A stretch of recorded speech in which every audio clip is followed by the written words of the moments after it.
Syederalun, Ivan Gunawan pernah memberi peringatan kepada Indra Kents untuk berhati-hati. Ia mengingatkan demikian setelah melihat beberapa temannya bangkrut karena melakukan kesalahan saat trading.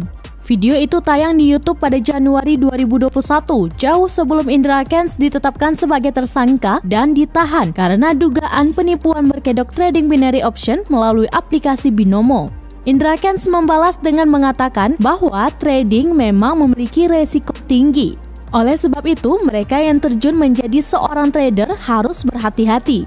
Melanjutkan ucapan Indra Kents, Ivan Gunawan pun memberikan peringatan agar Indra hati-hati dengan trading karena hal itu memiliki resiko besar kehilangan semua harta. Indra mengaku belajar trading lewat seminar baik di dalam maupun luar negeri. Indra juga mengatakan dia memodifikasi ilmu yang didapat sehingga bisa sukses memiliki harta miliaran rupiah.